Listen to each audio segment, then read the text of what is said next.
จังเลยรู้สึกว่าเดี๋ยวนี้นั้นหน้าตอบลงแห้งเลยพี่น้องเอ้ยกำลังขี่รถมาแต่บ้านน้องพื้นหอมบ้านพวกบาสุคนปะโทว่ามาเล่นน้ำในพี่น้องเอ้ยเกี่ยวสิเมื่อเฮือนแหละและเล่นน้ำเพิ่นก่อนเพิ่นไปขุดจิเหล่ามาได้หลายบ่บุคำจังสิเมื่อเพราะว่ามื้อนี้เมื่อคำบ่ได้เพราะว่าร้านก็บ่อยู่แล้วร้านไปทำงานแล้วยานี้ก็ไปขายของประมาณ4 โมงกว่าๆกับเมื่อนะพี่น้องใส่นอไปทางใดล่ะนึกว่าเบาซุกคนอยู่ใส่เบาซุกคนอยู่ใส่ ข่อยมากับบริเห็นภัยทำให้สร้างว่าเขาขึ้นพังนะเบิร์ดอำมาลาสาววันคุณยายข่อยมานะมีภัยจักคน โอ้อยู่เถียงคุณบอก เขาขึ้นเทียงทางนั้น พอเห็นคุณว่าปิกนิกอยู่เถียง โอ้ขี้ นึกว่าเจ้าวันไปส่งคนงานน้ำสดไม่ได้ไป แม่น้องเมยพ่อน้องเมยน้องเมยน้องท โอ้ ำยายมาสาวร้อยบ่าวอ่อยไปเบิร์ดรถ ว้า เจ้าบ่ได้ไปน้ ไม่ได้ไป ข่อยก็มาแต่พุ่นในดำนา ฝนตกบ่ทั้งพุ่น โอ้จูบน้ำ โอ้เนาะปีนี้ยังบ้านเพิ่นขึ้นสูบน้ำจนแต่นะ อันปกดำนาจูบ เออ น้ำตลอด เพราะว่าปีกายปีที่แล้วนะทั้งพุ่นน่ะฝนเที่ยวเด้ กว่าทั้งนี้ยังว่าบริ ปีนี้นะปีนี้เพิ่นทำไปอันนี้บ่มีเพิ่นสิเลี้ยงอันนะพี่น้องเพิ่นว่าสิเลี้ยงกบเลี้ยงปลาบ่เพิ่นสิ บุ้งพักบุ้ง อืม แก้ว พอเลี้ยวมานึกว่าบ้าวสุกนอนอยู่นี่ก็ ตอนแรกเห็นไผ่เลาะไปเทียงยายรุ่นก็บ่เห็นไผ่เอาแล้วมันเลยเห็นไผ่สร้างลงมาทำไผ่สร้าง หากเห็นรถอัมมาล่านะ ประสันว่าร ถอัมมาล่าอยู่บ้านผมคือเห็นจอดไฟแวะอยู่ในหานแชน โทษถามมึงอ่ะ โทรถามนางกัน สวัสดีครับเดี๋ยวอยู่ใสสวัสดีครับนะ อยู่หัวหน้าพี่ โอ้ยเออ ใช่ คอยกับมาพี่แล้วเดี๋ยวก็สิขี่รถลงปุ๊พอแย่นะ ตัวกับมาเนาะตัวซื่อๆกับมาเนาะ เออคนเป็นคนเสียนั่นเด้อสิมาตัวอะไรคอยมาเออเดี๋ยวขึ้นไป อยู่หัวหาสิจ้า จ้าอะไรไปอยู่หัวดอนไปหน้าจำพี่ปอบแทะ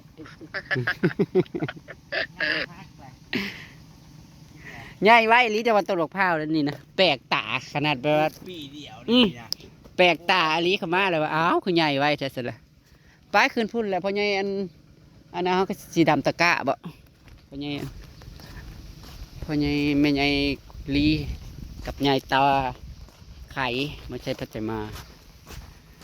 อยู่หัวดอดไปหน้าพูดว่าพี่น้องเลยเพราะใหญ่ไข่ไทยตะกะแล้วลุยสีดำตะกะปีนี้ขาวนี่ดำใสแล้วก็เขียวคือเลยติดไว้เลยพี่น้องเลยคือกันปีที่แล้วดำใสเลยมันเป็นใบกรอบใบแหมเขาพอใหญ่สร้างนี่เราเล่งเลยได้ทำสิ่งงามเขียวตื้อเลยคนพักกันอยู่ผมอมคอของพี่น้องมันจะเย็น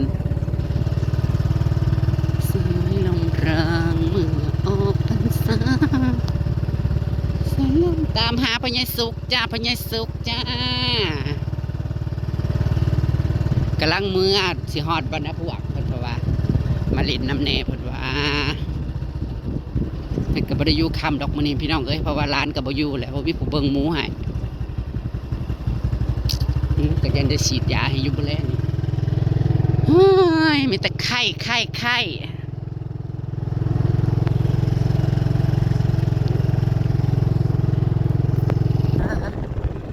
จิบยิบกระดาษ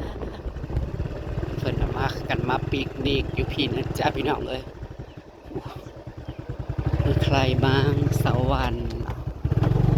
มาลาไปไหนไม่ทราบ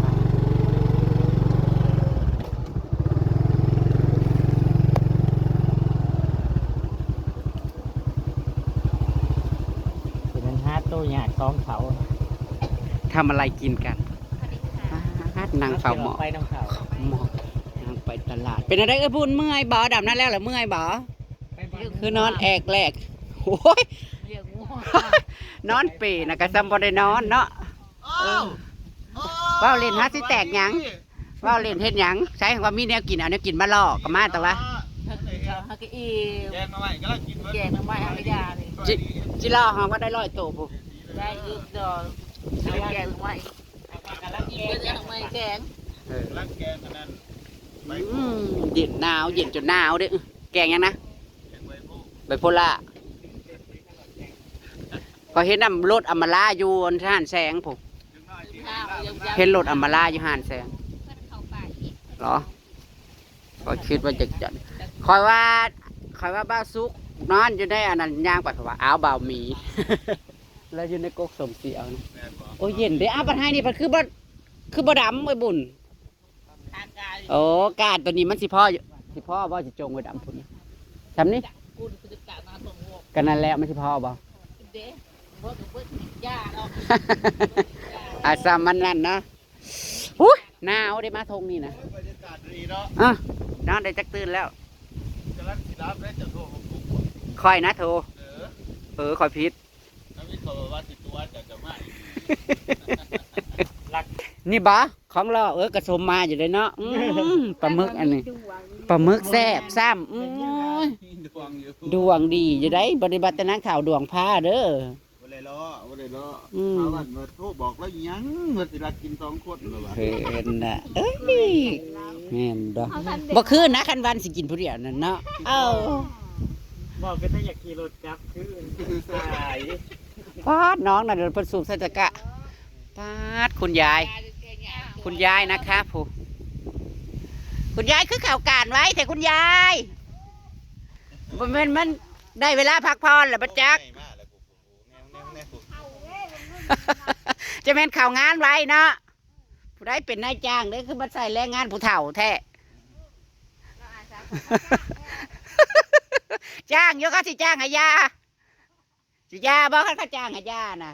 แน่ เขาจ้างให้ยาเพราะว่าบ่ยานักอำลาคือมาผูกบูป่ามาแท้ไปเบิ่งหมูวันนี้ก็ไปเบิ่งหมูอีก อยากกินยังจะอยากกินยัง เจ้าสร้างรถบัสซุกขนาดนั้นนะ ใจดีอยู่เนี่ย โอ้ยประสิมีไผ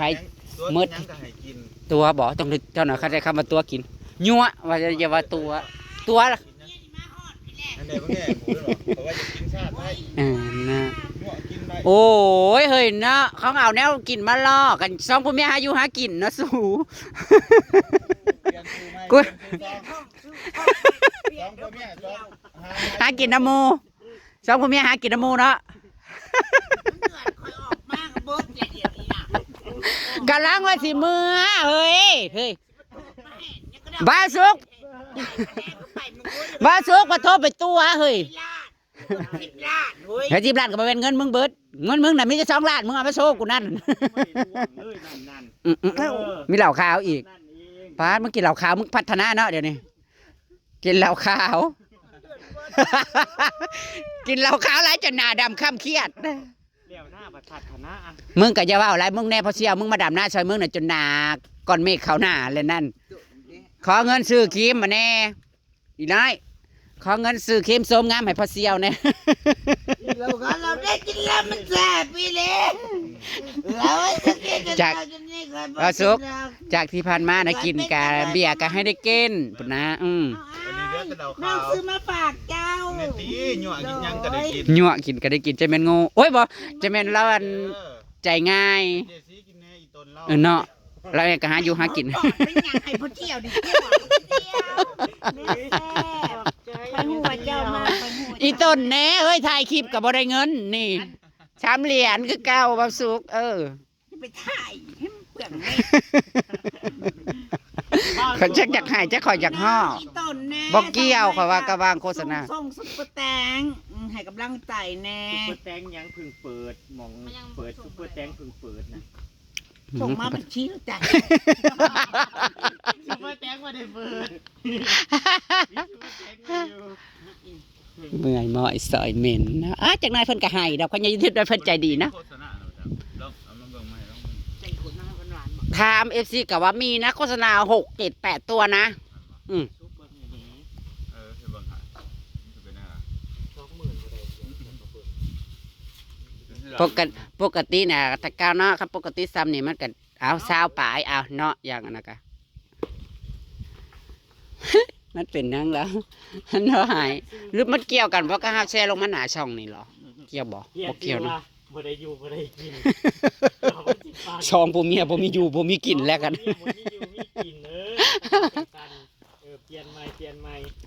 มื้อนี้ก็ไปเบิ่งหมูอีกแล้วก็เลยโค้งไว้กำลังสิเมื่อขอยฮอดบรรพวกแล้วจะโทรมาจังว่าใบนั่น ขอโทษไปหาเจ้าหันจะกำลังสิเมื่อ ขอยมาฮอดบรรพวกแล้วขอยสิเมื่อทางบรรพวกแล้วก็พอดีมาเลย หมูนั่นนี่บ่โทษก็ดี โอ้ยจักสิเว้าอีหยังโทรแล้วก็โทรกว่าเฮ้ยกระเทินมาแล้วก็สิให้มื้อบ่ผู้ปลาหมึกก็ยังกำลังซอยอยู่เนาะหวานเนาะหวานเฮาถือกันเนาะ โอ้ยน่าว่าแซ่บบัดนี้นะ ซอยใบ อ้าวซ่อนไว้เกือบเป็ดบ่หมายความว่าอะไร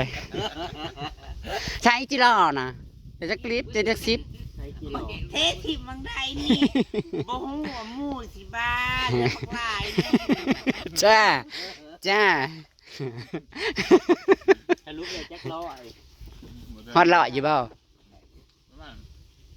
ว่าสิพาเพิ่นไปหาคนแม่กระนุนแต่ว่าเฮาลงไปบ่ฮอดมองเฮาไปหาคน มันยังอยู่เมนขนุนนะ มันอยากเบิดแล้ว ไปกลไม่ ไข่เลย เอ้ยไปกลไม่ ยุ่งเวลาพอแห้ง ผมคิดว่าเสียหมูไอ้ คือว่าอีกคุดกันแม่งอันจิรอน่ะบ่อันเสียงเสียน่ะบ่ได้เสียมวยบ่ขอยนึกว่าเสียมวยปั๊มนับพันไปเสียควายกินหญ้าอีกบ่คือนั่นได้ ใช้มื้อนี้ละเมื่อแล้วบ่ไม่ใหญ่เลี้ยงควายน่ะ มันอาจจะหลอกไปทางอื่น เดี๋ยวเพิ่งหูไม่ใหญ่เลี้ยงควาย ถ้าเขาเบิ่งคลิป โอ้ยเหรอเดี๋ยวพี่ตัวยุ่งเกี่ยวมาแล้ว บ่เขาเบิ่งผ่านๆเขาเห็นควายแล้วเขาก็ออก ถ้าอยากเบิ่งมันเขาก็มาเบิ่งตัวจริงมันแล้วกะหัวคือเก่ามาเห็นกันคู่มือกับหัว จ้า คันเวลาเล่นอีหยังกับคันเล่นกันทางอามาลาแล้วเขาเล่นบ่ได้เขาโอทัวบ่ได้ คนแข่งแล้วขึ้นนะบางที เอาอยู่ละ เอา ตายก็คนแข่งขึ้น เอาคือเป็ดเอาผู้หญิงใดน่ะบ่ได้อยากเป็นกระเทยเนาะบ่ได้อุตส่าห์ว่าบ่อยากไทยนายจะเซาอยากเป็นกระเทยเพิ่นว่าคนน่ะแข่งผัดซื้อฮู้อยู่แล้วผัดจงไว้เห็นหยัง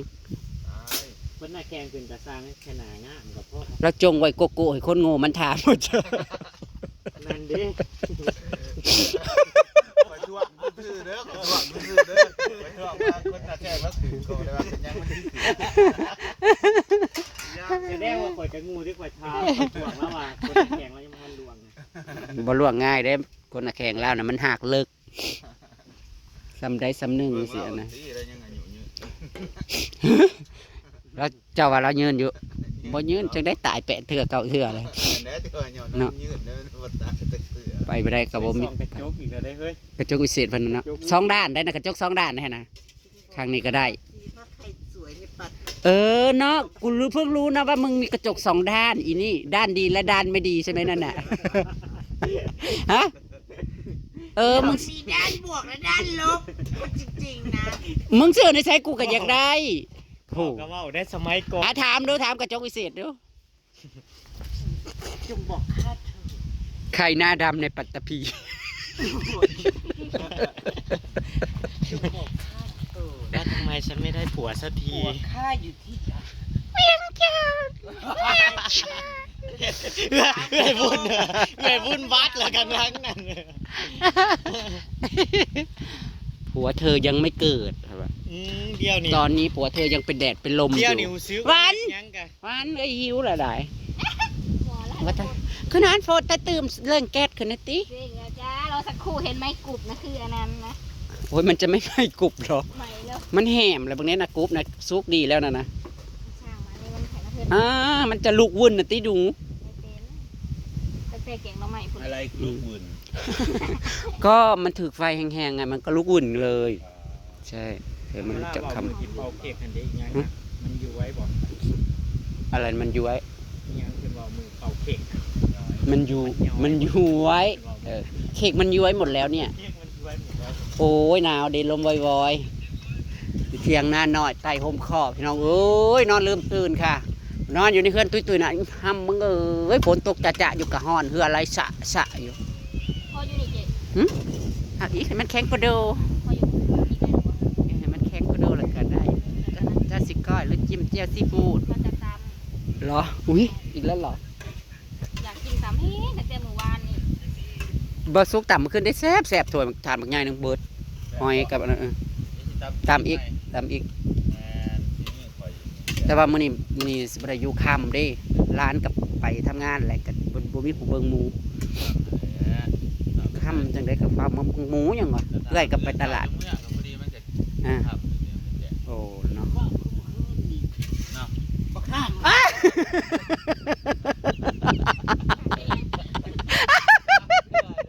เอื้อยนะกะเอื้อยก็บ่ยั่วเอาน้องให้น้องสิให้แล้วนะ คันเฮ็ดตัวเองน่ะบ่ให้มันน่ะฮู้อยู่ได้อีอันนี้นะคันมันเฮ็ดตัวเองน่ะบ่ให้คันหมู่เฮ็ดบ่กว่าน่ะให้โง่ๆได้คันหมู่เฮ็ดน่ะน้อยหนึงก็ให้ย้อยอยู่ ย่ำซิเพื่อพ่อตัด ตัดออกซะเฮ้ยกูว่างานนี่นะมันพอดีหัวเลย คันเอาถ่วงแห้งน่ะให้ได้นี่นะเออ ส่วนไรจะ เออ จะบาดจะ คันลมนี่ก็ว่าคุบหนู้นี่ก็เซาคนน่ะก็ได้มักยั่วอยู่ได้ ยั่วเพื่อเขาคือบ่ยั่วเพื่อข่อยแนะนำอันนั้น บาดแล้วจะเอาหัวซักไปบอกมา สำเร็จน้อยเด็กน้อยยังจะมางอกหมดเลยแข่งกันเนาะสมบัติเสี่ยวกันในเลยหัวงอกแข่งกันเดี๋ยวนี้ ออกไปนอกหอกเต็มหัวเลยเฮ้ย เอา เข่าเลยเพื่อนนี่ โอ้ยข่อยก็ปิดไว้กันซะ โกโก้ ไอ้คนโง่มันถ่วงอีกเลยเขาไม่ได้ถามได้ตอดข่อยก็แต่นตอดข่อย แม่นตัว แต่นตอดดูแล้วมันเลยงอก ก็เจอมันกระเทยเข่าเด้อเข่า ใครไม่งาเพิ่นหาสิทานนี่ มันยานะเฮ้ยยังบ่ได้มีงอกพอเส้นเดียวลูกไผ่น่ะโตหัว ที่เป็นงานเข่าหน้า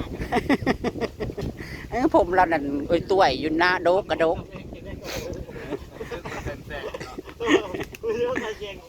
วันนี้ก็เป็นโศกมันอยู่ได้พี่น้องเอ้ยเพิ่นมาเพิ่นโทรไปแบบเล่นๆกับไม้ลีกันเนาะมันมีของกินของอยากหันเด้ก็สมซื้อซ่องอยู่แล้วจ้าซ่องผมเมียหารออยู่รอกินน้ำมูน้ำคูนี่แหละมีแต่หมูกับหมูดี ตัดตรงๆไม่เดียวโดนเดี๋ยวบ่ทันโคตรโคกเลยได้ ๆต้ม โคกบ้านนี่อะไรได้มีเดียว ขี่รถได้มาสุด มีแต่เพิ่นได้ยิน เห็นดารถ ไปดอกเพิ่นว่า อืม ผ่านประตูมาว่าสุดจะอยู่ซ้าย อ่า ที่จะว่าบ่ไป สมมุติว่ามาหมูว่าต้มนี่เพิ่นว่าต้มอืมใส่ซ่าเนาะคือสิดอนตึ้งงาบาย ว่าหอดเทือนนะอยู่หัวหน้า จ้าพี่น้องคะกระเทินมาแล้วก็ค่ำๆจังสิมื้อจ้าเนาะได้กินปลาหมึกแล้วกับจังมื้อเนาะตำปลาหมึกก็ว่าไปนะขอบใจเด้อที่โทรหาบ่สุกก็ได้ ขอคลิปหน้าจ้าพี่น้องก็ดีจ้า แต่ว่านักคิดหนึ่งนะ เอา เดี๋ยวต้อง สิยากอีหยัง เ